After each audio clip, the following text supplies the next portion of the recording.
আর সবসময় মনে রাখবে এমএসএফ টিম সবসময় আমাদের উপর খেয়াল রাখতেছে। আশা করি সকলে বুঝতে পারছো। আপু আপনি মনে স্টার্ট করতে পারেন। ওকে, আচ্ছা শুরু করি তাহলে।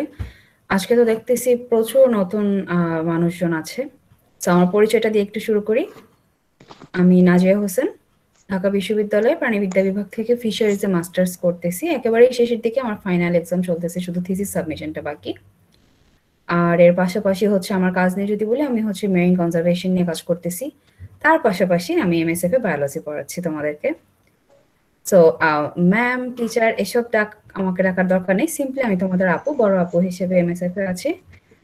সো আশা করি নতুন যারা আছো, যারা অলরেডি পুরাতন আছো তারা তোমাকে চিনোই, আমি কিভাবে পড়াই সেটাও জানা আছে। নতুন যারা আছো তারাও সুন্দর হবে তোমাদের জার্নিটা। এন্ড সবাইকে ওয়েলকাম এমএসএফ এ।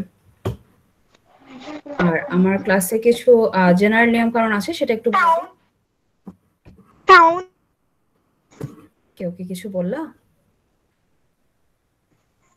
আচ্ছা, আমার ক্লাসের আমি যেটা করি সেটা হচ্ছে প্রিভিয়াস ক্লাসের পড়া ধরি। যেহেতু প্রিভিয়াস ক্লাসে হচ্ছে আমাদের একটা ক্লাস শেষ হয়েছে এবং একটা পরীক্ষা হয়েছে, সো আজকে আর পড়াটা ধরবো আপু না। আজকে নিউ আর চ্যাপ্টার হবে? জি জি, আজকে নিউ চ্যাপ্টার শুরু হবে, সেজন্য আর প্রিভিয়াস এর পড়াটা ধরবো না, কারণ প্রিভিয়াস ক্লাসটা এক্সাম দিয়ে শেষ হয়েছিল। তো এটা তোমাদের সব মানে যারা ছিল ওই ক্লাসে সবারই কমপ্লিট। আজকে নিউ ক্লাস শুরু হবে এবং ভাইয়া সবাই একটু আপু আজকে কি খাতা নিউ কলম চ্যাপ্টার বই শুরু সাথে হবে? রাখতে হবে। জি ভাইয়া, আজকে নিউ চ্যাপ্টার শুরু হবে আমাদের। আপু আপনি কোন কলেজে পড়ছেন? আমি আমার স্কুল কলেজ দুটোই ছিল বিকারণসা, মেইন ব্রাঞ্চ মানে বেলে রোডে যে মেইন ব্রাঞ্চ, সেখানে আমি পড়েছি আমার স্কুল কলেজ। আপনার বাড়ি কোথায়? যে নেট প্রবলেম আমার জন্য। বাড়ি, আমি জন্ম থেকেই আসলে ঢাকাতে। আর দাদি বাড়ি নানি বাড়ি হচ্ছে নরসিংদী। কবি শামসুর রহমানের বাড়ি আমাদের দাদি বাড়ি, উনি আমার দাদা হন আর কি দুঃসম্পর্ক। সো আমার বাড়িতে ওয়েলকাম দিতে পারছি না, কারণ নরসিংদীতে আমি থাকি না। ঢাকাতে তোমরা যদি কেউ থাকো অবভিয়াসলি ওয়েলকাম, তোমাদের সাথে ইনশাল্লাহ কখনো আমার দেখা হবে, হইলেও হইতে পারে ঢাকা ভার্সিটি ক্যাম্পাসে কিংবা এনিওয়্যার। আচ্ছা, সো সবাই একটু বই খাতা কলমটা একটু সাথে নিয়ে রাখো, কারণ আমি পড়ানোর সময় অনেক এক্সট্রা কথাবার্তা বলবো। সেটা যদি মনে হয় যে নোট ডাউন করে রাখা ভালো, তাহলে নোট ডাউন করে রাখবে। বইটা সাথে নিয়ে রাখলে ভালো হয়, তাহলে হচ্ছে আমি বইয়ের কোন জায়গা থেকে পড়াচ্ছি সেটা তোমরা দেখে রাখতে পারবা যে আপু এটা পড়াচ্ছে, এন্ড ইনস্ট্যান্ট কোনো কোশ্চেন থাকলে করতে পারবা। ও আচ্ছা, কোশ্চেনের কথা যেহেতু আসলো, আমার ক্লাসে হচ্ছে যারা অলরেডি আসো তারা সবাই জানো, নতুনদের জন্য বলছি। পড়াশোনা বিষয়ক, অর্থাৎ আমি যে টপিকটা পড়াচ্ছি এই রিলেটেড যে কোনো কোশ্চেন তোমরা করতে পারবা। কোশ্চেন করার জন্য আমি তোমাদেরকে জিজ্ঞেস করবো। সো পড়ানোর মাঝখানে ইন্টারাপ্ট না করলে ভালো হয়। আমি জিজ্ঞেস করবো যে কারোর যদি কোনো কোশ্চেন থেকে করো, তখন তোমরা কোশ্চেনগুলো করতে পারবা। এই হচ্ছে আমার ক্লাসের হালচাল। সো আমরা আজকে ক্লাসে শুরু করি। আজকে আমরা এন্টায়ারলি নতুন একটা চ্যাপ্টার শুরু করব, কোষ রসায়ন বা সেল কেমিস্ট্রি। আমার স্ক্রিন কি দেখা যাচ্ছে সবার কাছে? জি আপু। জি আপু। জি আপু। আপু দেখা যাচ্ছে। জি আপু।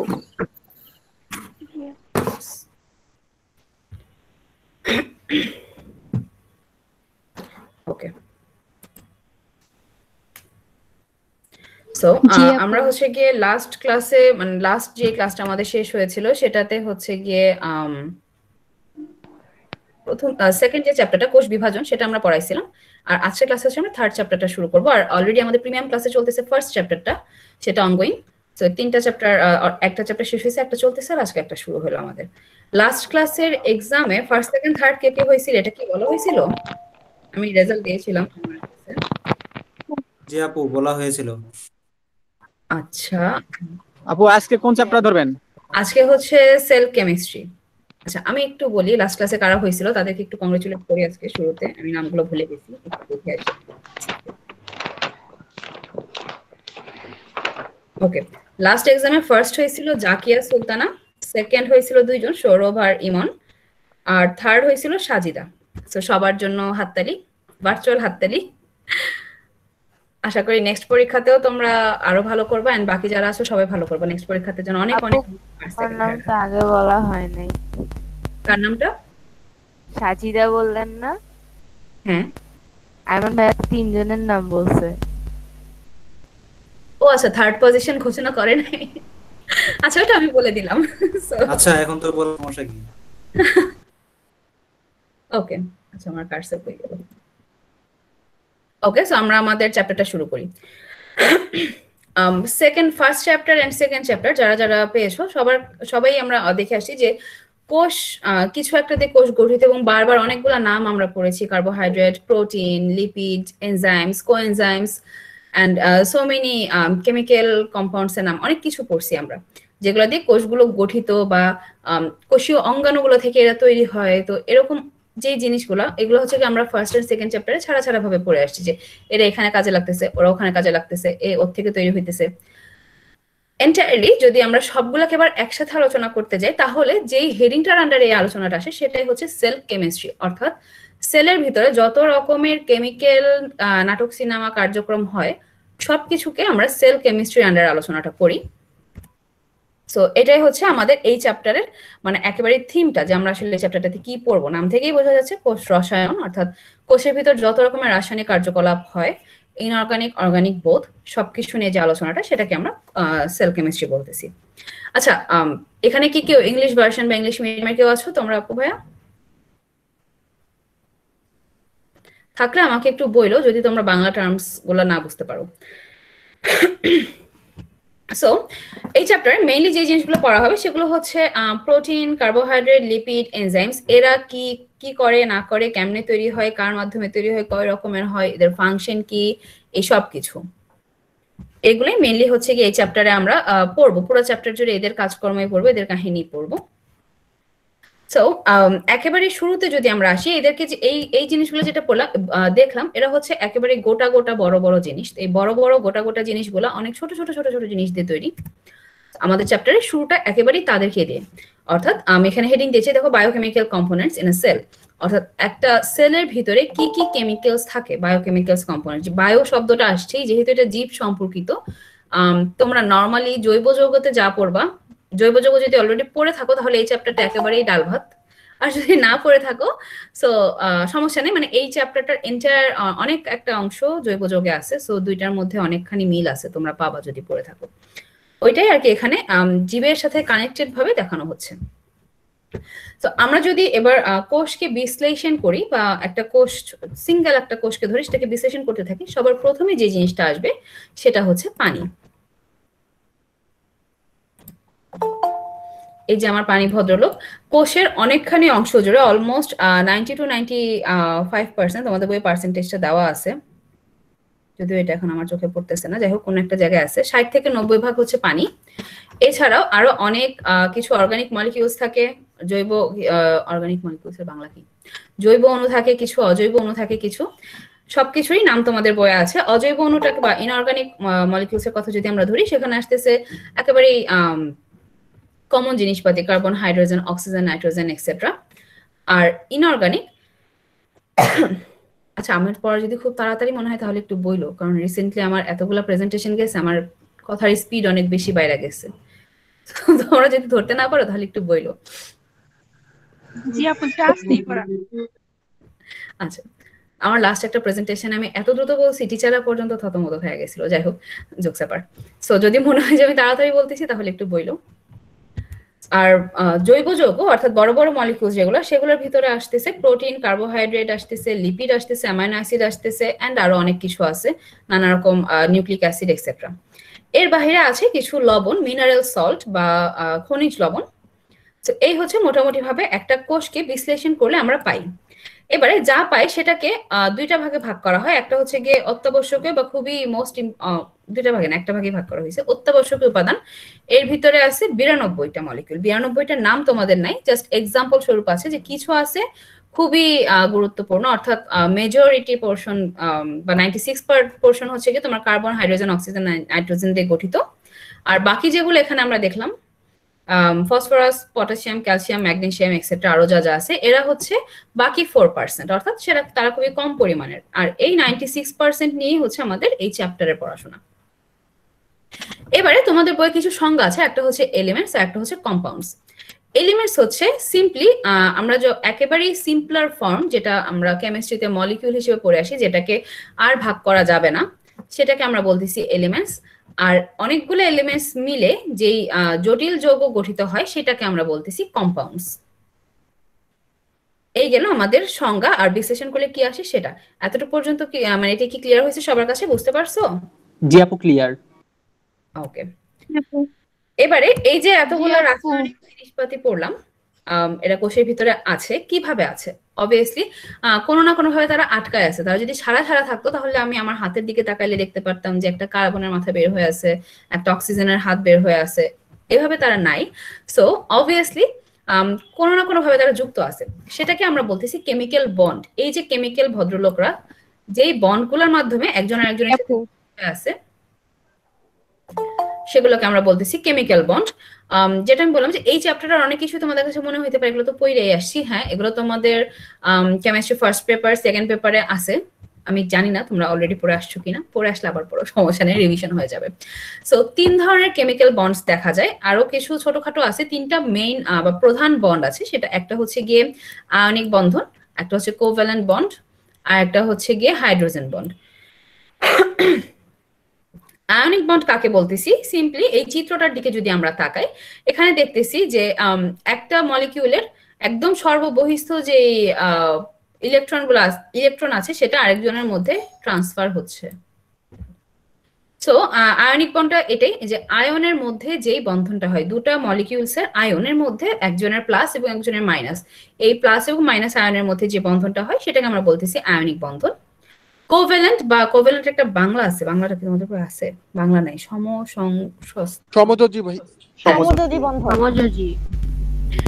সমযোজী বা কোভ্যালেন্ট, এটার নামটার মধ্যে আসে দেখো সমযোজী, অর্থাৎ একই রকমের যোজনী, তারা একই রকমের যোজনী, মানে একই রকমের যোজনীর একটা কাহিনী এখানে আছে। সেটা এখানে যে দুইজনে একই রকম একটা জিনিস, কমন জিনিস শেয়ার করতেছে, অর্থাৎ সবার শেষের যে ইলেকট্রন দুইজনই শেয়ার করতেছে, শেয়ারিং এর মাধ্যমে যে বন্ধনটা হচ্ছে সেটাকে আমরা বলতেছি কোভ্যালেন্ট বন্ড। তারপর আসতেছে হাইড্রোজেন বন্ড। নাম থেকেই আমরা বলতে পারতেছি যে হাইড্রোজেন অণুর সাথে অন্য কারো একজনের বন্ধন গঠিত হয়। এখানে পানির একটা গঠন দেওয়া আছে। পানির একটা অণুকে যদি আমি ধরি, জাস্ট সিম্পল একটা অণু, এটার ভিতরে আছে হচ্ছে কোভ্যালেন্ট বন্ড, অক্সিজেন এবং হাইড্রোজেনের কোভ্যালেন্ট বন্ড। এখন পাশাপাশি দুইটা পানির অণু যদি আসে, তাদেরও তো জোড়া লাগতে হবে, তা না হলে তো পানি থাকতো না, পানি কাইন্ড অফ গুড়া কিছু একটা হইতো। যেহেতু সেটা হচ্ছে না, তাদের মধ্যে একটা বন্ড আছে যার মাধ্যমে প্রত্যেকটা পানির অণু যুক্ত। এই বন্ডটাকে আমরা হাইড্রোজেন বন্ড বলতেছি, কারণ এই বন্ডটা কি হচ্ছে, একটা অক্সিজেন অণুর সাথে আরো দুইটা হাইড্রোজেন অণুর বন্ধন গঠন হচ্ছে, অর্থাৎ হাইড্রোজেনের সাথে বন্ধনটা হচ্ছে, যে কারণে আমরা এটাকে হাইড্রোজেন বন্ড বলতেছি। এনিম্যাল বডিতে হাইড্রোজেন বন্ডগুলো কোথায় থাকে? মেইনলি সবকিছুতে থাকে, অ্যাকচুয়ালি প্রোটিন রিলেটেড সবকিছুতে হাইড্রোজেন বন্ড আছে, পাবো আমরা সামনে। এছাড়াও আরো দুইটা বন্ড আছে, যে দুইটা সেভাবে মেইন না, মানে কেমিস্ট্রির ওয়ার্ল্ডে মেইন না, বাট বায়োকেমিস্ট্রি ওয়ার্ল্ডে one of the main, peptide bond আর হচ্ছে গিয়ে গ্লাইকোসাইডিক বন্ড।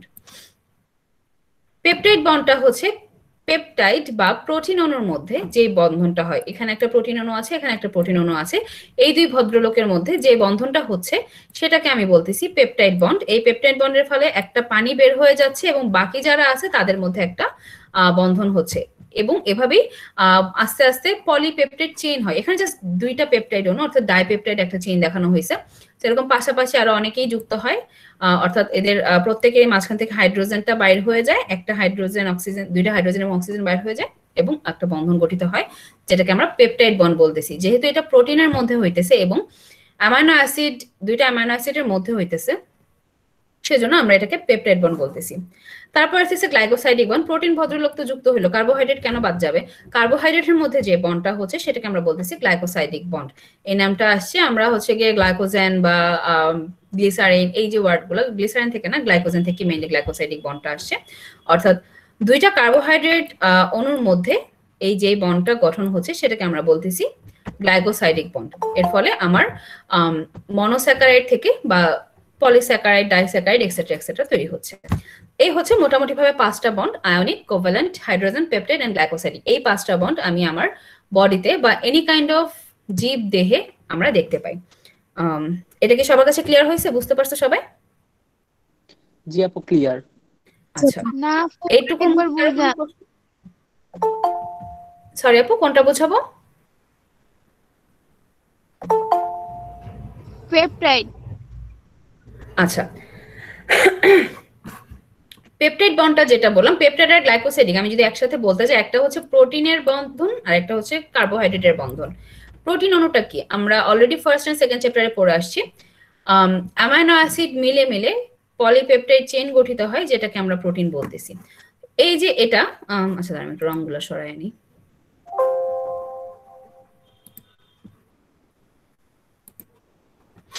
সো এটাকে যদি আমরা এখানে যদি আমরা দেখি, এই একজন অ্যামাইনো অ্যাসিড ভদ্রলোক, এই একজন অ্যামাইনো অ্যাসিড ভদ্রলোক, যাদেরকে আমরা নর্মালি পেপটাইড বলে থাকি আর কি, মানে আরেকটা নাম আর কি। এই দুই ভদ্রলোকের মাঝখান থেকে হাইড্রোজেন অর্থাৎ এক অণু পানি বিদায় হয়ে যায়। এই যে দেখো এখানে এক অণু পানি বের হয়ে গেছে এবং বাকি যারা আছে তারা সবাই একসাথে যুক্ত হয়ে যায়। এই যে বাকি যারা আছে তারা সবাই একসাথে যুক্ত হয়ে গেছে। এর ফলে ইনি একটা একক পেপটাইড অণু অর্থাৎ একক অ্যামাইনো অ্যাসিড, ইনি একজন একক অ্যামাইনো অ্যাসিড, কিন্তু এরা দুইজনে মিলে হয়ে গেল ডাইপেপটাইড বা দুইজনে মিলে একটা die amino acid. Die amino acid বলা হয় না, ডাইপেপটাইড বলা হয়। এই যে এখানে যে কাহিনীটা হলো, এখানে যে বন্ধনটা হলো, অর্থাৎ দুইটা অ্যামাইনো অ্যাসিডের মাঝখানে যেই বন্ধনটার কারণে তারা এক হয়ে একটা ডাইপেপটাইড গঠন করলো, সেই বন্ধনটাকে আমরা পেপটাইড বন্ড বলতেছি। বা সিম্পলি বলতে গেলে দুইটা অ্যামাইনো অ্যাসিডের মধ্যবর্তী যেই বন্ধনের কারণে আমার পলিপেপটাইড থেকে আস্তে আস্তে প্রোটিন হয়, সেটাকে আমি পেপটাইড বন্ড বলি। ক্লিয়ার হয়েছে আপু তোমার কাছে এখন? জি আপু। ওকে, আপু কোভ্যালেন্ট বন্ডটা কি আরেকবার বলা যাবে? কোনটা? Covalent bond. হ্যাঁ হ্যাঁ শিওর। কোভ্যালেন্টটা যেটা বলেছিলাম, আয়নিকটাতে যদি আমরা কম্পেয়ারটা করে দেখি, আয়নিকেরটাতে সিম্পলি আয়নের বিনিময় হচ্ছে, সিম্পলি ট্রান্সফার হয়ে যাচ্ছে, একজনের প্লাস আরেকজনের মাইনাসের কাছে যাচ্ছে, অথবা একজনের মাইনাস আরেকজনের প্লাসের কাছে যাচ্ছে আয়ন, অর্থাৎ পুরোপুরি চলে যাচ্ছে। মানে এখান থেকে যে এ বের হয়ে গেল সে কিন্তু আর এখানে নাই, এর ভিতরে চলে গেল। কিন্তু কোভ্যালেন্টে যেটা হয় পুরোপুরি চলে যায় না, এদের মধ্যে একটা শেয়ার তৈরি হয়। অর্থাৎ এখানে দেখো, এখানে হাইড্রোজেন তার সর্ববহিস্থ পরমাণু আরেকটা হাইড্রোজেনের সর্ববহিস্থ পরমাণু সাথে শেয়ার করতেছে। শেয়ারিং এর ফলে যেই বন্ডটা তৈরি হচ্ছে সেটাকে বলতেছি আমরা কোভ্যালেন্ট বন্ড, বা বাংলায় যেটাকে বলা হয় সমযোজী যৌগ। অর্থাৎ একই রকমের যোজনী তো বলে বাংলায়, হ্যাঁ যোজনী শেয়ার করতেছে দুইজন, সেটাকে আমি বলতেছি কোভ্যালেন্ট বন্ড। অর্থাৎ পুরোপুরি দিয়ে দিতেছি না, সত্য ত্যাগ করতেছি না, আমার কাছে রাখতেছি, বাট শেয়ার করতেছি সিম্পলি, সেটাকে আমি কোভ্যালেন্ট বন্ড বলতেছি। বোঝা গেছে এখন আপু? জি আপু বুঝছি। ওকে, আর কারো কোনো প্রশ্ন আছে এর ভিতরে? আচ্ছা না আমরা আপু, বুঝতে সামনে পেরেছি। আমাদের এই যৌগগুলার এগুলো মনে আপু রাখতে হবে না? আরেকটু এটা প্রবলেম ছিল, বুঝতে পারি নাই। আচ্ছা একজন একজন করে দেখি, আমি একটু নামটা দেখি, নাম না দেখলে আমি বুঝতে পারতেছি না কে প্রশ্ন করতেছো। আচ্ছা নেটে যার প্রবলেম ছিল সে বাদে আরেকটা কোন আপু জানি কি বললাম?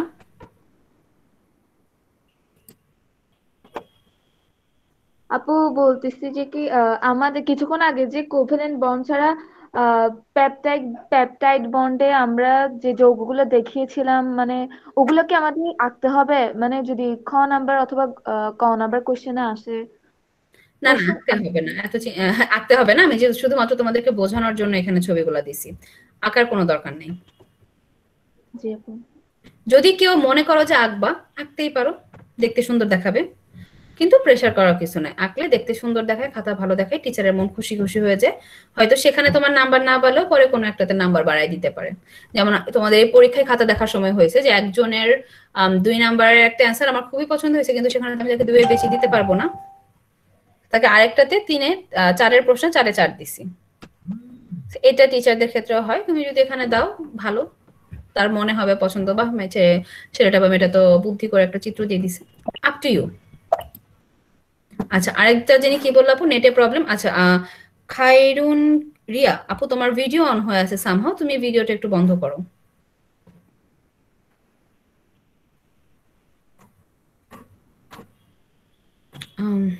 আচ্ছা স্বাধীন ভিডিও কিন্তু বন্ধ হয় না।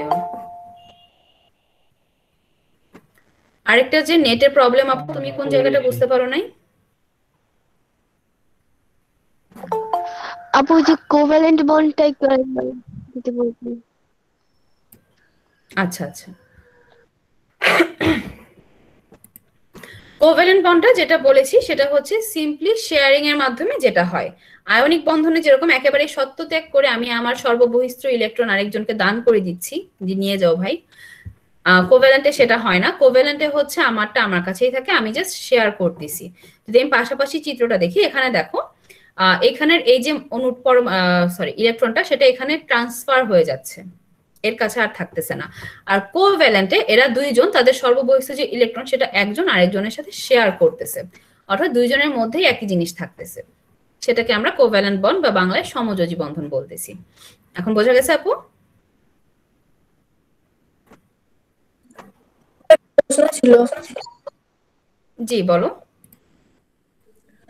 যে আয়নিক বন্ডে যে মানে অ্যাটমের ভিতরে করতেছে, এই ইলেকট্রনটা কি এক ইলেকট্রন দান করবে নাকি মানে কোনো সংখ্যা আছে নাকি এরকম নির্দিষ্ট?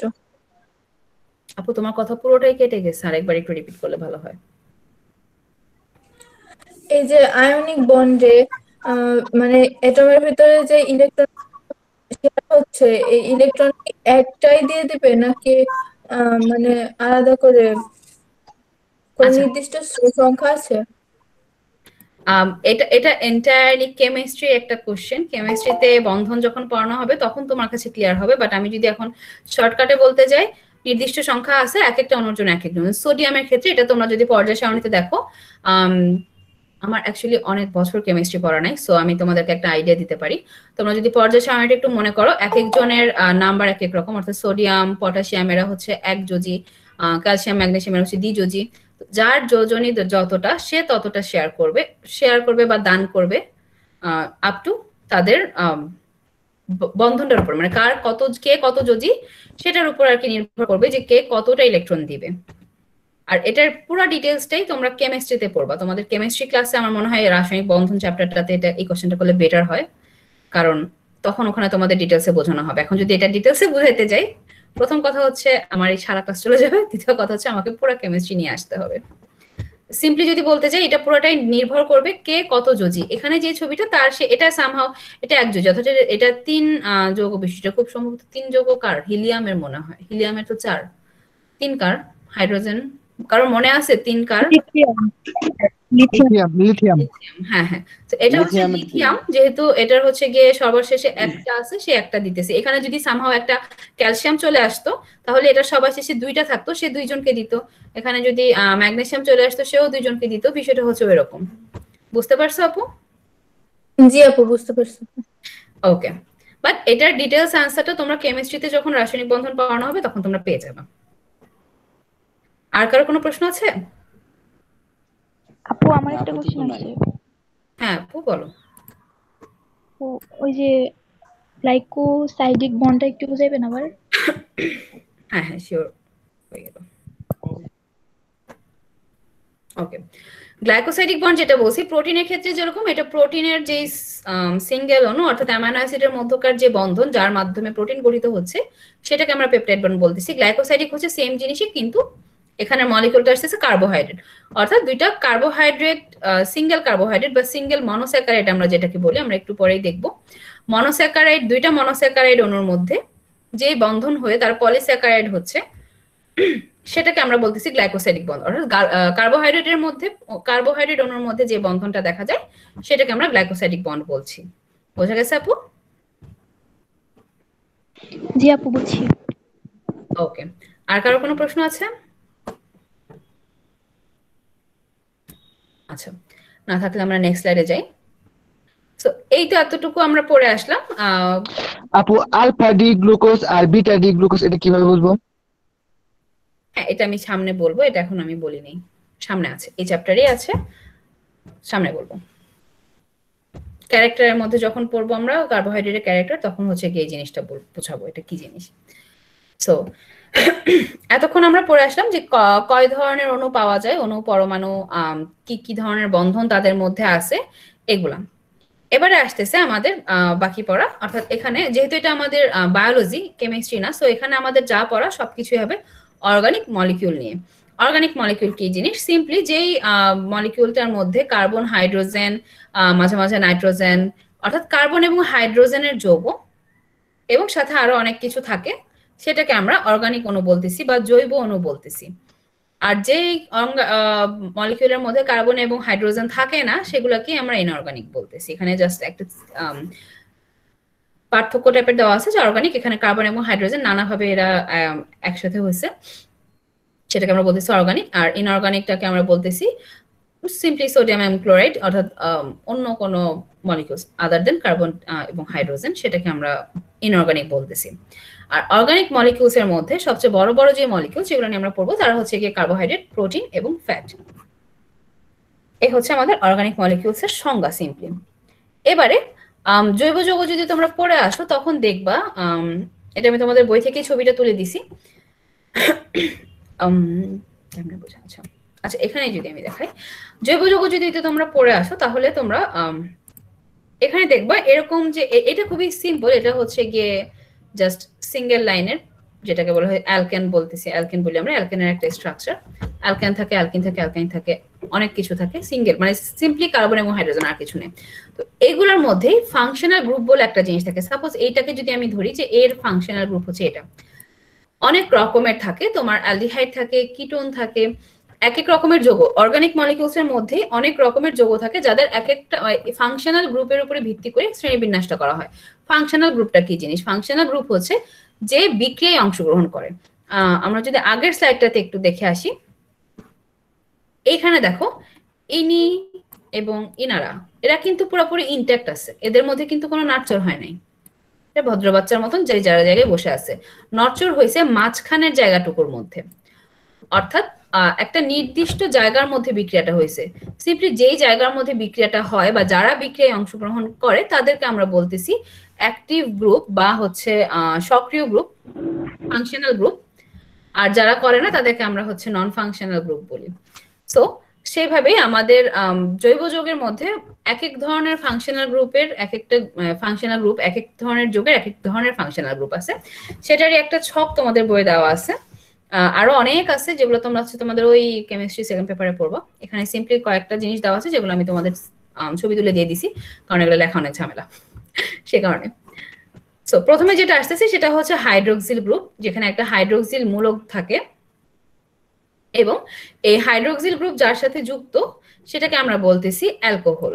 এখানে এক্সাম্পল দিছি ইথাইল অ্যালকোহল, যেটা আমাদের সবার বাসাতেই আছে, হ্যান্ড স্যানিটাইজার কিংবা হেক্সিসল এখন আমরা সবাই ইউজ করি, সিম্পলি ওখানে এটা ইউজ করা হয়। সো ওএইচ যার মধ্যে থাকতেছে তাকে আমরা বলতেছি অ্যালকোহল এবং গ্রুপটার নাম হচ্ছে হাইড্রোক্সিল গ্রুপ। তারপরে একটা আসতেছে কার্বনিল গ্রুপ, অর্থাৎ সি এর সাথে ডাবল বন্ড দিয়ে অক্সিজেন, কার্বনের সাথে অক্সিজেন।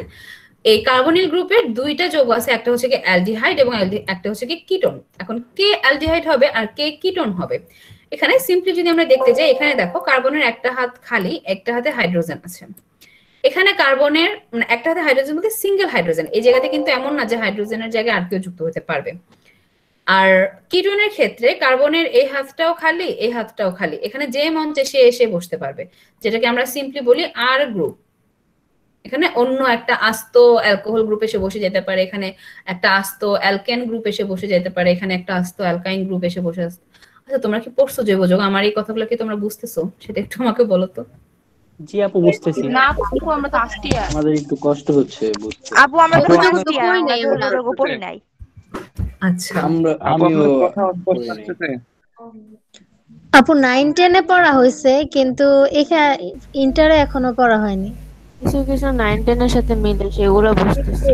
জি আপু বুঝছি। আচ্ছা আচ্ছা বুঝতে পারছি, তোমাদের ওই চ্যাপ্টারটা পড়ে আসলে ভালো হতো।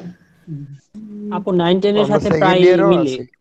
আচ্ছা আমি চেষ্টা করতেছি সিম্পলেস্ট ওয়েতে বুঝাইতে, কারণ হচ্ছে গিয়ে এখন কেমিস্ট্রি আসলে পুরোপুরি বুঝি না, তবে কিছুটা বুঝি। আচ্ছা এতটুকু পর্যন্ত কি তোমরা বুঝছো? এই স্লাইডটা কি তোমরা বুঝছো আমি কি বলছি?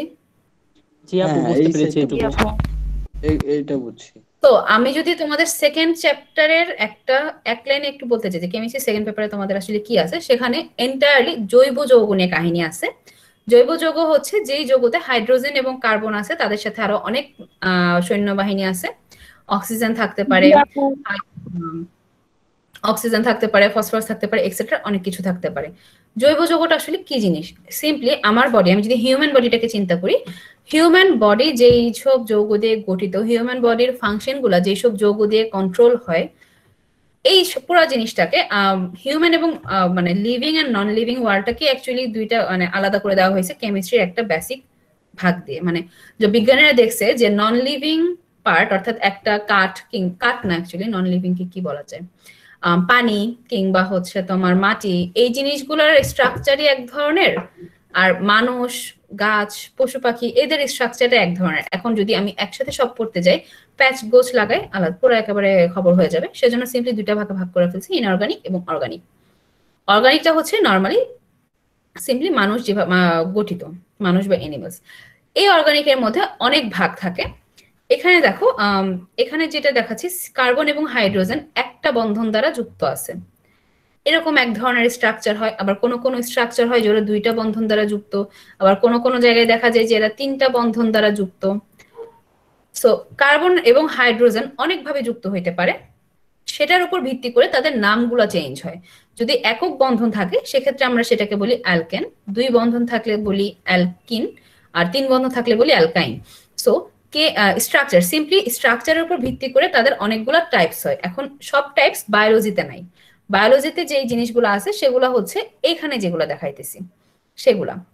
এখন এই যে টাইপস গুলা, যে এরা এক একজন এক এক রকমের হয়, এই এক একজন এক এক রকমের হওয়ার সাথে সাথে এক একজনের কাজও এক এক রকম।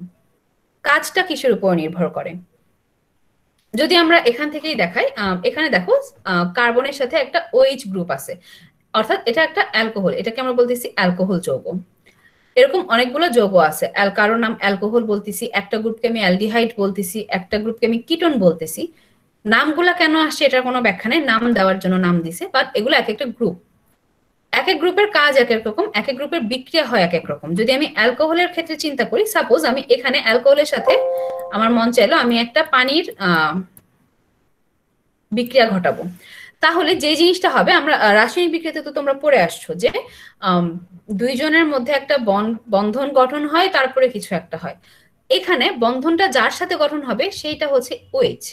চাইলেই পানি কার্বনকে সরাই ফেলতে পারবে না, বা কার্বনের এখানে ধরো অন্য একটা গ্রুপ আছে যেখানে নর্মালি যেটাকে R দিয়ে প্রকাশ করা হয়, একেও সরাই ফেলতে পারবে না। অর্থাৎ এদের কারোর সাথেই পানি চাইলেও বিক্রিয়া করতে পারবে না, পানিকে OH এর সাথেই বিক্রিয়াটা করতে হবে।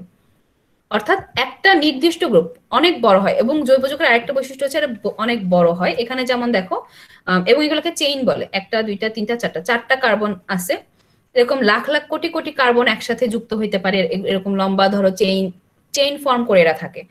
কিন্তু বিক্রিয়া কিন্তু লাখ লাখ কোটি কোটি জায়গাতে হয় না, বিক্রিয়াটা হয় সিম্পল একটা জায়গায়, যেটাকে আমরা বলতেছি ফাংশনাল গ্রুপ।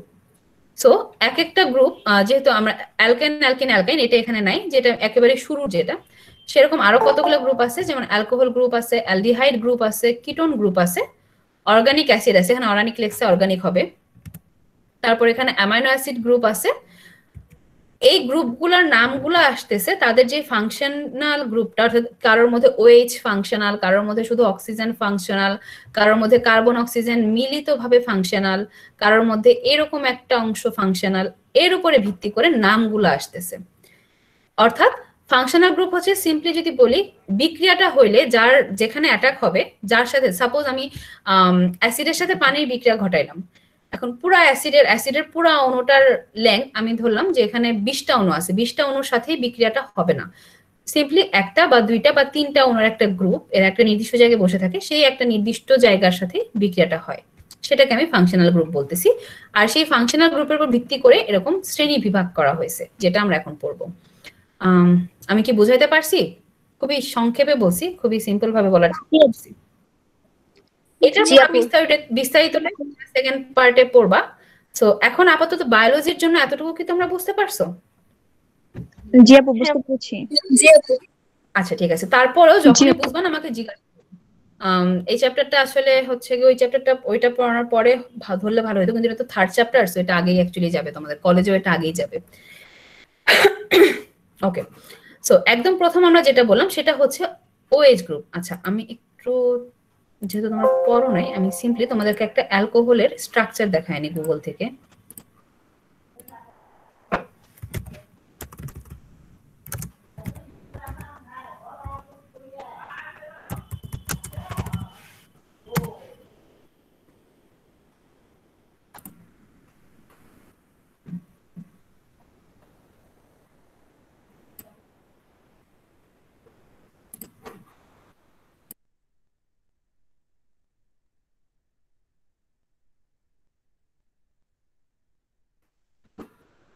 ওকে, সো আমরা যদি এই ছবিটার দিকে তাকাই,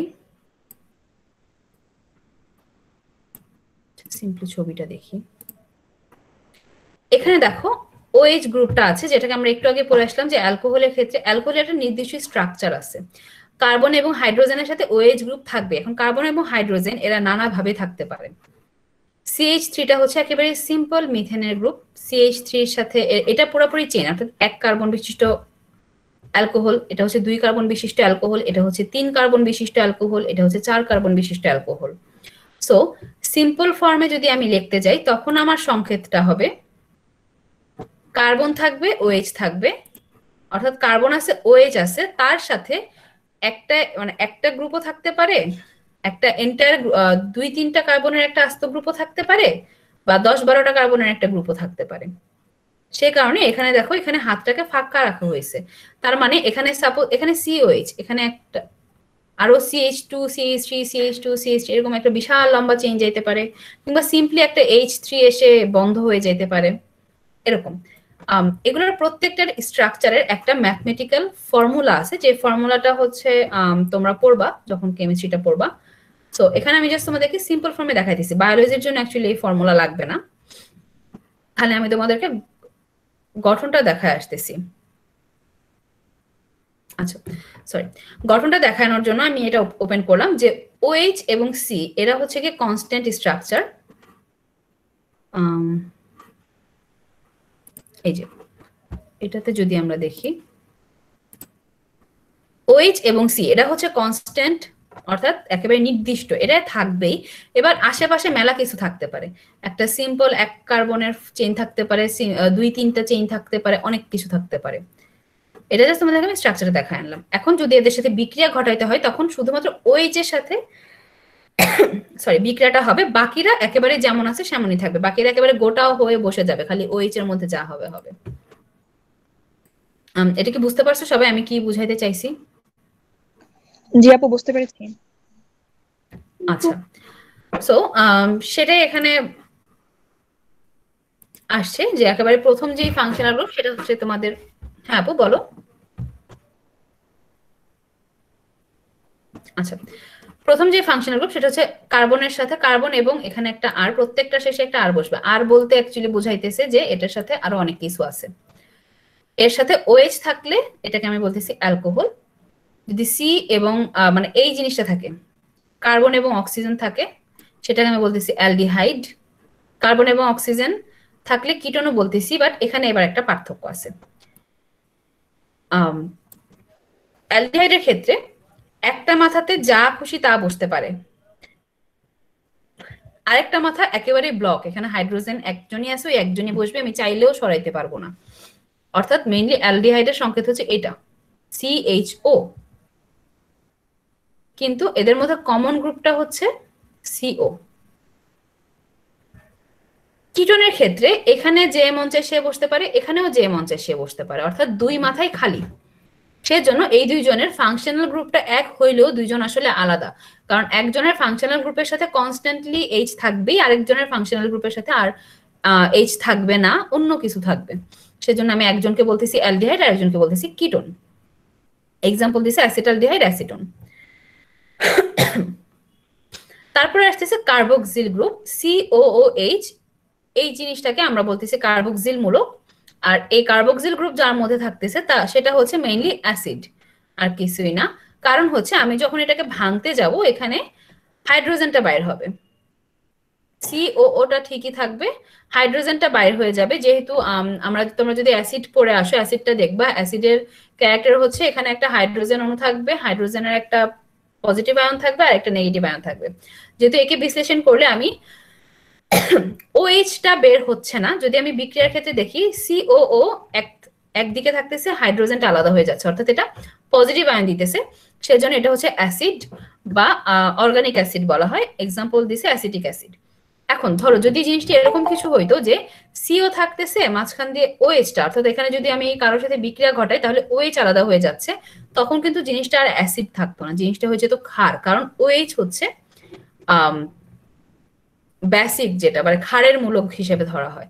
কিন্তু বিজ্ঞানীরা গবেষণা করে দেখছে এখানে OH থাকলেও আসলে COO মানে কার্বন এবং দুইটা অক্সিজেন একসাথে থাকে, হাইড্রোজেনটাই শুধুমাত্র আলাদা হয়, অর্থাৎ পজিটিভ আয়নটাই আলাদা হয় এবং এটা অ্যাসিডিক নেচারের হয়, সে কারণে এটাকে আমরা অ্যাসিড বলতেছি বা অর্গানিক অ্যাসিড বলতেছি। এই তিনটা গ্রুপ কি সবাই বুঝতে পারছো মোটামুটি? জি আপু বুঝতে বুঝছি। পেরেছি। জি আপু। হ্যাঁ বুঝতে পেরেছি, কোনো সমস্যা নাই। ওকে, থ্যাংক ইউ। আপু তারপরে এবার ছিল কিছু বললাম। জি আপু বুঝছি। আপু আমার কোশ্চেন ছিল একটা। হ্যাঁ আপু বলো। আপু কিটোনের ক্ষেত্রে বলছিলেন যে কার্বনের একটা হাত আছে আরেকটার হাত নেই, তো আরেকটা হাত ওখানে কেমনে নেই, যেটাতে ওখানে কি কোনো যৌগ বসতে পারবে কিনা? আপনি বলছেন পারবেন, কিন্তু এর আগে অ্যালডিহাইডের হাইড্রোজেনের ক্ষেত্রে হাত নেই, কিন্তু ওখানে বলছেন একদম বসতে পারবেন, একদম বন্ধ। বুঝি নাই। আচ্ছা আমি তোমার প্রশ্নটা বুঝি নাই, বাট আমি অ্যালডিহাইড আর কিটোনটা আবার বুঝাইতেছি হাতের বিষয়টা। ধরো আমি কালারগুলো সরাই দিই। আপনার কাছে ক্লাসে নতুন, তাই বেশি বুঝতেছি না, কম কম বুঝতেছি। কোন জায়গাগুলো বুঝতেছো না একটু জিজ্ঞাসা করো, আমি অবশ্যই চেষ্টা করবো বোঝানোর। ঠিক আছে ভাইয়া? এখন পর্যন্ত কোন জায়গাটা বুঝো না? একটা আপুর তো কোশ্চেন পাইলাম, তুমি কোন জায়গাটা বুঝো না ভাইয়া? কার্বনিল। কার্বনিল, ও আচ্ছা হ্যাঁ ওইটাই আমি আবার বুঝাইতেছি। দাঁড়াও, অ্যালডিহাইড এবং কিটোনের একটা ছবি আছে সামনে।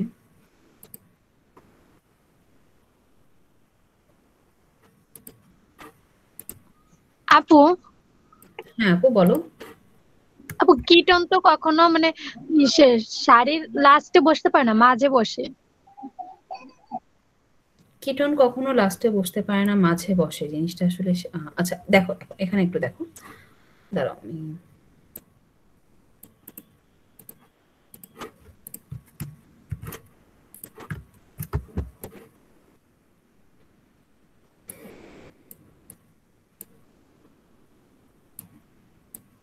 ওকে, এটা কি দেখা যাচ্ছে সবার কাছে ছবিটা? জি আপু দেখা যাচ্ছে। হ্যাঁ দেখা যাচ্ছে। একদম প্রথমটা দেখো, এটাকে আমি বলতেছি কার্বনিল গ্রুপ। এই যে জিনিসটা, এইটা হচ্ছে কার্বনিল গ্রুপ, এটাই হচ্ছে মেইনলি তার ফাংশনাল গ্রুপটা। কার্বনিল গ্রুপ অর্থাৎ একটা কার্বন আছে, কার্বনের সাথে দুই ডাবল বন্ড দিয়ে একটা অক্সিজেন আছে এবং কার্বনের দুইটা হাত খালি। এবারে এই দুইটা খালি হাতে কে বসবে না বসবে সেটার উপর ভিত্তি করে দুইটা ভাগ হয়ে গেছে, একটা হচ্ছে অ্যালডিহাইড আর একটা হচ্ছে কিটোন।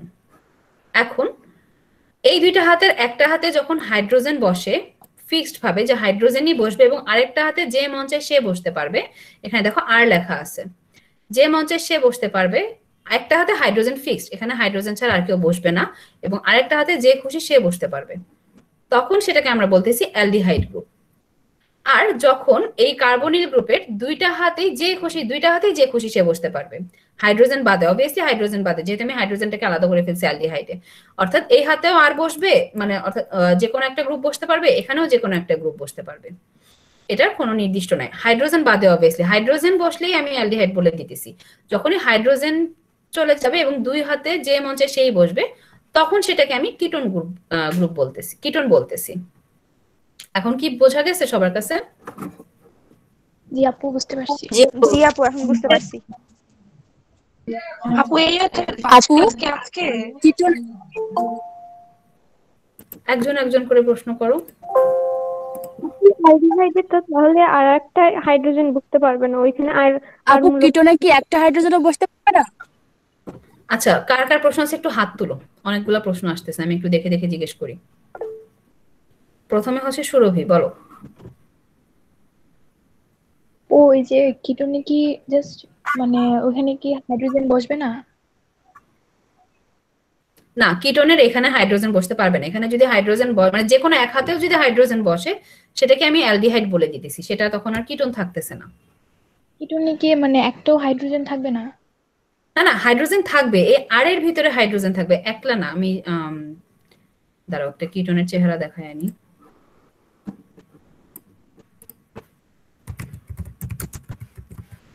ধরো কি সব উঠতেছে।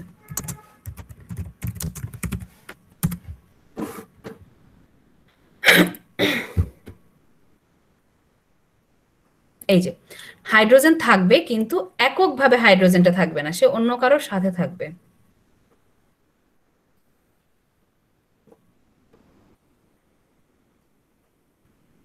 কই ভদ্রলোক বাছাধন, কোথায় তুমি কিটন? এই যে কি হলো এটা?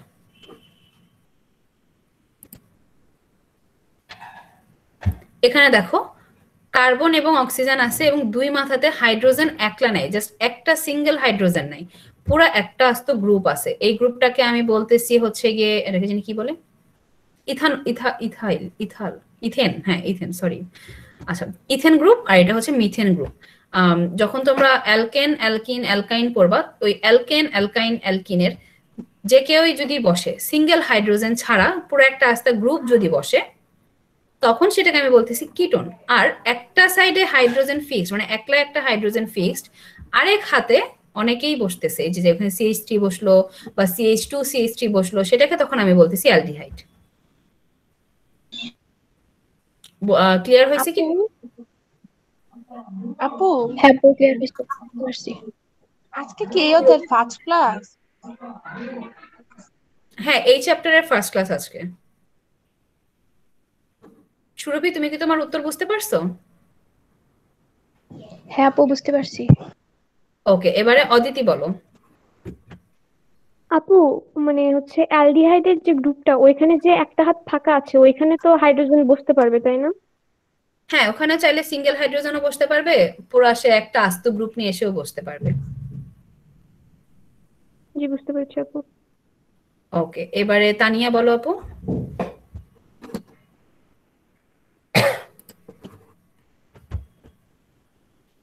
তানিয়া শুনতে পাচ্ছো আপু? আচ্ছা, মনে হয় শুনতে পাচ্ছে না। মেহেরুন মিম, তুমি বলো আপু। আপু অ্যাসিডিক অ্যাসিডটা আবার একটু বলবেন, ওটা বুঝতে পারিনি। আচ্ছা বলতেছি। তারপরে হচ্ছে, আচ্ছা বাকি সবার হাত নেমে গেছে। আর কারো কোনো প্রশ্ন আছে? তাসমিনা বলো।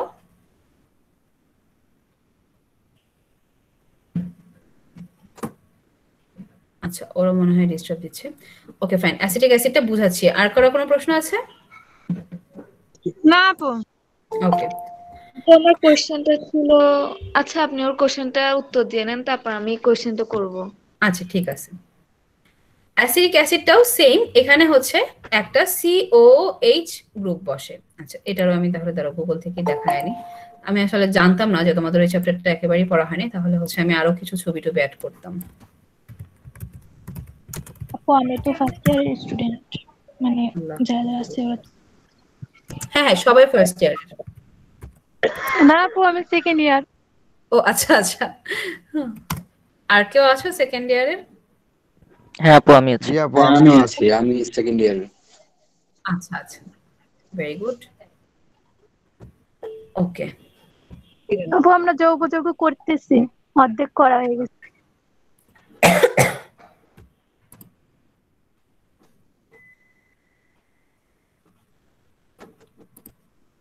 আচ্ছা, এই ছবিটাতে যদি আমরা দেখি, সরি আমার মা জানে না কি রান্না করতেছে, ধা করতেছে। ওকে, OH এবং কার্বনিলের ক্ষেত্রে যখন পড়ে আসছি, OH এর ফাংশনাল গ্রুপটা, সরি অ্যালকোহলের ফাংশনাল গ্রুপটা হচ্ছে OH, অর্থাৎ কোনো বিক্রিয়া হলে OH হবে, এটার সাথে একটা কার্বন ফিক্সড, এবং এখানে যে কেউই বসতে পারে, অ্যালকেন বসতে পারে অর্থাৎ শুধু হাইড্রোজেন বসতে পারে, CH3 পুরোটা বসতে পারে, CH2 CH3 অর্থাৎ অ্যালকেন অ্যালকাইন অ্যালকিন যে কেউই বসতে পারে। কার্বনিলের ক্ষেত্রে দেখলাম যে CO হচ্ছে গিয়ে এর ফাংশনাল গ্রুপ, এদের সাথে যে কেউ বসতে পারে। কার্বক্সিলও সেম জিনিস, COOH এটা হচ্ছে কনস্ট্যান্ট বা ফাংশনাল গ্রুপ, এইটার সাথে এবার বাকি সবাই বসবে। সো ফর এক্সাম্পল যদি এখানে দেখে আসি, এখানে দেখো এই যে COOH এটার সাথে CH3 বসছে, এটা একেবারে প্রথম যে অ্যাসিড, জৈব অ্যাসিড বা যেটাকে আমরা বলতেছি হচ্ছে গিয়ে অ্যাসিটিক অ্যাসিড। এটা সরি প্রথম না, সেকেন্ড। প্রথমটা হচ্ছে গিয়ে এখানে CH3 এর জায়গায় শুধু H বসবে, সেটাকে আমরা বলি ফর্মিক অ্যাসিড।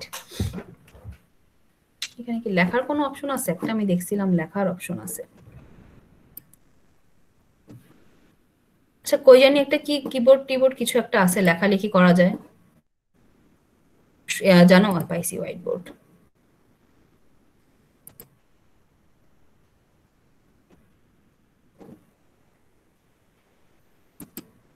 কি হইলো, আমার হোয়াইট বোর্ড কোথায়? স্বাধীন, হোয়াইট বোর্ড কিভাবে ওপেন করে বলতে পারো ভাইয়া?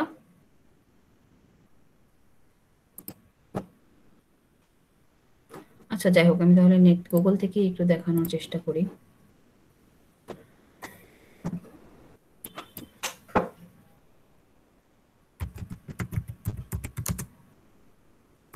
ধরো কি ভাষা চেঞ্জ হয়ে যেতেছে কেন বারবার।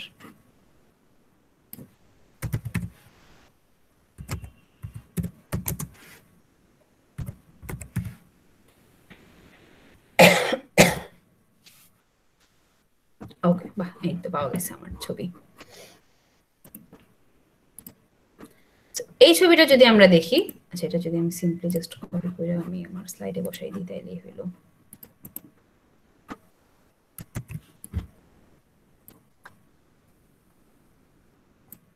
ওকে, এখানে যদি আমরা দেখি, এখানে দেখো COOH একদম প্রথমটাতে COOH, এটা হচ্ছে এটার ফাংশনাল গ্রুপ। এটার সাথে কার্বনের যেহেতু আরেকটা হাত ফাঁকা আছে, সেখানে হাইড্রোজেন বসতে পারে, কিংবা CH3 বসতে পারে, CH3 CH2 বসতে পারে, অর্থাৎ যে কোনো সাইজের চেইন বসতে পারে। সেটা অ্যাকচুয়ালি নির্দিষ্ট না, কে কি বসবে সেটার উপর নামটা হবে, বাট মেইন জিনিস হচ্ছে ফাংশনাল গ্রুপ হচ্ছে আমার COOH, যেখানে কোনো বিক্রিয়া হলে এখানে অ্যাটাকটা হবে। এবারে এখানে কোশ্চেন হইতে পারে যে এটাকে আমি অ্যাসিড কেন বলতেছি, এখানে তো OH গ্রুপও আছে। OH গ্রুপটাকে আমরা বলি হচ্ছে গিয়ে তোমার বেস বা ক্ষারের যে গ্রুপ। বিজ্ঞানীরা বিভিন্ন রকমের বিক্রিয়া ঘটাই দেখছে, এখানে OH থাকলেও যখন কোনো বিক্রিয়া আমি ঘটাতে যাই তখন সিম্পলি হাইড্রোজেনটা আলাদা হয়ে যায়। আর হাইড্রোজেন আলাদা হয়ে যাওয়া মানে এখান থেকে প্লাস আয়নটা আলাদা হয়ে যাচ্ছে এবং মাইনাস আয়নের তৈরি হচ্ছে, যেই কারণে এটার মধ্যে। এখানে কি স্ক্রিন অন করা? আচ্ছা, স্ক্রিন কি অফ হয়ে গেছে নাকি হোয়াইট বোর্ড অন করতে গিয়ে? না আপু, দেখা যাচ্ছে তো। দেখা যাচ্ছে আপু। ও আচ্ছা, তাহলে আপনি দেখতে পাচ্ছ না? না, আমি দেখতে পাচ্ছি না। ঠিক আছে তো সব যে অ্যাকাউন্ট থেকে মানে স্ক্রিন শেয়ার হচ্ছে সেটাকে পিন করো, তাহলে দেখা যাবে।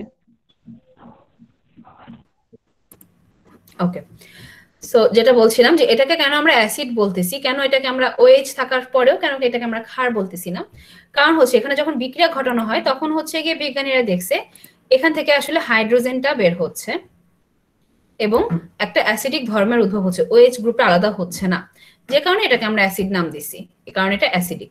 এই হচ্ছে আমার কার্বক্সিলের কাহিনী, কার্বক্সিল গ্রুপের কাহিনী, অর্থাৎ COOH থাকলে এটাকে আমি অর্গানিক অ্যাসিড বলতেছি এবং কয়টা কার্বন বসতেছে সেটার উপর ভিত্তি করে নামকরণটা হচ্ছে। যখন সেকেন্ড পেপারে নামকরণটা পড়বো তখন দেখবা এক কার্বন থাকলে সেটাকে আমরা মিথাইল থেকে মিথানল বা ফর্মিক অ্যাসিড বলতেছি, যে মিথানোইক অ্যাসিড বা ফর্মিক অ্যাসিড। 2 কার্বন থাকলে সেটাকে আমরা ইথানোইক অ্যাসিড বলতেছি, 3 কার্বন থাকলে প্রোপানোইক অ্যাসিড, 4 কার্বন থাকলে বিউটানোইক অ্যাসিড, 5 কার্বন থাকলে পেন্টানোইক অ্যাসিড। এরকম এদের গ্রিক নামগুলোর উপরে ভিত্তি করে কয় কার্বন আছে সেটার উপরে নামটা হচ্ছে। সো এটা কি ক্লিয়ার হয়েছে সবার কাছে? যে অ্যাসিডের বিষয়টা যে বুঝতে পারো না ভাইয়া, বুঝতে পারছো এখন? জি বুঝতে পেরেছি। বুঝতে পারছি। আচ্ছা, ওকে। তারপরে আরো কিছু গ্রুপ আছে, আগেরগুলোতেও যেরকম আমরা দেখে আসছি যে এই পাশে হচ্ছে গিয়ে যে মঞ্চে সেই বসতে পারে, যত বড় লম্বা চেইন মঞ্চে বসতে পারে, যেটাকে আমরা আর গ্রুপ বলি। আর বাদ বাকি ফাংশনাল গ্রুপে একটাতে দেখে আসছি OH বসছে যেটা অ্যালকোহল হয়েছে, একটাতে দেখে আসছি অক্সিজেন বসছে যেটা অ্যালডিহাইড এবং কিটোন হয়েছে, একটাতে দেখে আসছি COOH বসছে যেটা অ্যাসিড হয়েছে। এবারে আসতেছে NH2। NH2 বসলে সেটাকে আমরা বলতেছি অ্যামাইনো অ্যাসিড। NH2টা হচ্ছে অ্যামাইনো গ্রুপ এবং NH2 যদি কোনো জৈব যৌগে বসে সেটাকে আমরা বলতেছি অ্যামাইনো অ্যাসিড, যেটার একটা এক্সাম্পল দিছে অ্যালানিন, আরো অনেক এক্সাম্পল আছে অ্যাকচুয়ালি, যাই হোক। আর তারপরে বসতেছে যদি আমার ফসফেট গ্রুপ বসে, PO4 উপরে 2- অর্থাৎ এখানে 2টা মুক্ত ইলেকট্রন আছে, হ্যাঁ 2টা ইলেকট্রন, হ্যাঁ, সেটাকে আমরা বলতেছি ফসফেট গ্রুপ এবং এটাকে আমরা বলতেছি নিউক্লিওটাইড। এটা হচ্ছে গিয়ে আমরা ফার্স্ট চ্যাপ্টারে তোমরা যদি থাকো তখন আমরা পড়ে আসছিলাম যে নিউক্লিওসাইডের সাথে, অর্থাৎ নিউক্লিওসাইডের সাথে ফসফেট যুক্ত হলে সেটাকে আমরা নিউক্লিওটাইড বলতেছি। সেখান থেকে নিউক্লিক অ্যাসিডও তৈরি হয় যেহেতু এখানে হাইড্রোজেন যুক্ত হইতে পারে। এগুলো হচ্ছে মেইনলি DNA এবং RNA তৈরি করে। তারপর সবার শেষে আসতেছে সালফার বসতেছে, সালফার এবং হাইড্রোজেন, যেটাকে আমরা বলতেছি সালফিহাইড্রিল গ্রুপ। এবং এটার কোনো ফাংশনাল নাম নাই, এটার নামটা হচ্ছে এইখানে যে থাকবে তার উপর ভিত্তি করে অ্যাকচুয়ালি নামটা হয়, যে কারণে এখানে কোনো ফাংশনাল গ্রুপে এখানে নামটা দেওয়া হয় না। এক্সাম্পল দেওয়া হয়েছে যে মেরকাটো ইথানল, আচ্ছা মেরকাটোথানল, এরকম কিছু গ্রুপ থাকে যে গ্রুপে হচ্ছে সালফার বসে, যেটাকে আমরা বলতেছি সালফাইড্রিল গ্রুপ। অর্থাৎ এখানে আমরা তিনটা গ্রুপ বললাম, NH2 থাকলে সেটাকে আমরা বলতেছি অ্যামাইনো গ্রুপ, ফসফেট গ্রুপ থাকলে সেটাকে আমরা ফসফেট বলতেছি, আর হচ্ছে SH থাকলে সেটাকে আমরা বলতেছি সালফিহাইড্রিল গ্রুপ। এটুকু কি ক্লিয়ার হয়েছে সবার কাছে? জি আপু। আপু SH টা হচ্ছে আরেকটা ফাংশনাল গ্রুপ, OH NH2 এর মতন এটাও আরেকটা ফাংশনাল গ্রুপ, যেটার নাম হচ্ছে সালফিহাইড্রিল। এখন OH টাকে যেরকম আমি অ্যালকোহল একটা জেনারিক নাম দিয়েছি, SH টাকে আমি জেনারিক নাম দিতে পারি নাই, কারণ SH এর কোনো জেনারিক নাম দেওয়া যায় নাই। এটার নামকরণটা হয় সম্পূর্ণভাবেই এখানে যে থাকে, অর্থাৎ কার্বনের আরেক পাশে যে থাকে তার উপর ভিত্তি করে নামটা হয়, যে কারণে এটা কোনো জেনারিক নাম নাই, সিম্পলি গ্রুপটার একটা নাম আছে সালফিহাইড্রিল। বোঝা গেছে ভাইয়া? আচ্ছা, এই হচ্ছে আমাদের তোমাদের বই যে ফাংশনাল গ্রুপগুলো আছে সেগুলোর কাহিনী। সো কথা হচ্ছে কি আমাদের তো আজকে ক্লাস শেষ। আচ্ছা, এতটুকু যেহেতু আমাদের আজকে ক্লাস শেষ, তো আমরা আজকে এখানেই শেষ করি। এতটুকু পর্যন্ত কি সবার কাছে ক্লিয়ার হয়েছে? হ্যাঁ ক্লিয়ার, জি আপু। আচ্ছা, আজকের এই ক্লাসে অ্যাকচুয়ালি এই বুঝাইতেই তো দিন সময় শেষ হয়ে গেছে। সো এতটুকুর মধ্যে কারো কোনো প্রশ্ন আছে? না আপাতত নেই, আবার পরে হয়তো আচ্ছা, বড় এই ক্ষেত্রে অ্যাকচুয়ালি যেহেতু স্পেশালি ফার্স্ট ইয়ারের জন্য একটু জটিল মনে হবে। তোমরা হচ্ছে গিয়ে পরে কোনো কোশ্চেন থাকলে আমাকে নেক্সট ক্লাসে জিজ্ঞেস করবা। এই চ্যাপ্টারটা প্রতি বৃহস্পতিবার যাবে, আর শুক্রবার আর রবিবার তো হচ্ছে গিয়ে ফার্স্ট চ্যাপ্টারটা যাচ্ছে। যাই হোক, আচ্ছা, হোমওয়ার্ক হচ্ছে কি 1 নাম্বার এবং 2 নাম্বার। 3 নাম্বার কোশ্চেনটা আমি একটু এডিট করে দিই তোমাদের, যেহেতু আমি অ্যাকচুয়ালি অনেকখানি পড়ানোর জন্য স্লাইড রেডি করছিলাম। ফাংশনাল গ্রুপগুলোর চার্ট, এটা হচ্ছে কি তোমাদের 3 নাম্বার কোশ্চেন।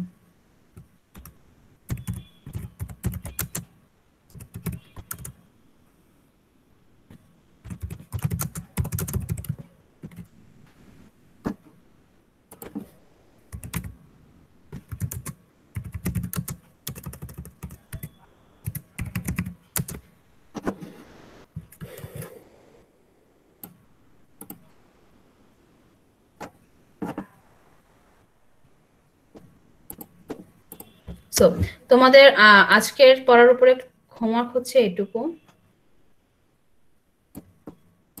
এই হচ্ছে তোমাদের হোমওয়ার্ক। কোষের ভিতরে কি কি এলিমেন্ট পাওয়া যায় ছক করে বর্ণনা করো, যেটা তোমাদেরকে আমি পড়াইলাম যে কয়েক রকমের আছে। হাইড্রোজেন, অক্সিজেন, কার্বন এদেরকে একরকম বলতেছি, প্রোটিন, কার্বোহাইড্রেট এদেরকে আমি একরকম বলতেছি। সেটা কয় ধরনের বন্ধন দেখা যায় সেটা বিশ্লেষণ করো। 5 ধরনের, 3টা মেইন আর 2টা হচ্ছে গিয়ে মানবদের মানে জীবদের জন্য মেইন। আর কোষদের ফাংশনাল গ্রুপগুলো কি কি যেটা মাত্রই পড়াইলাম সেটা। এই 3টা হচ্ছে তোমাদের হোমওয়ার্ক গুলো তোমরা করে স্বাধীন এবার বাকি নিয়মকানুন বলবে। সো আজকে আমাদের ক্লাস এই পর্যন্তই। তোমাদের নেক্সট ক্লাসে তোমরা পড়ো, হোমওয়ার্ক গুলো জমা দাও, আর কোনো কোশ্চেন থাকলে অবভিয়াসলি জিজ্ঞাসা করবা। তো স্বাধীন, তুমি হচ্ছে গিয়ে একটু নিয়মকানুন গুলো সবাইকে আবার একটু বলে দাও ভাইয়া। জি, তোমাদের সবাইকে অনেক ধন্যবাদ ক্লাসটি করার জন্য। ইনশাআল্লাহ নেক্সট বৃহস্পতিবার আমরা আবার ক্লাসে জয়েন করব। আচ্ছা, আমার কথা রিপিট হচ্ছে? হ্যাঁ ভাইয়া, কথা রিপিট হচ্ছে। হ্যাঁ, কথা রিপিট হচ্ছে। আমার কাছে তো রিপিট হচ্ছে।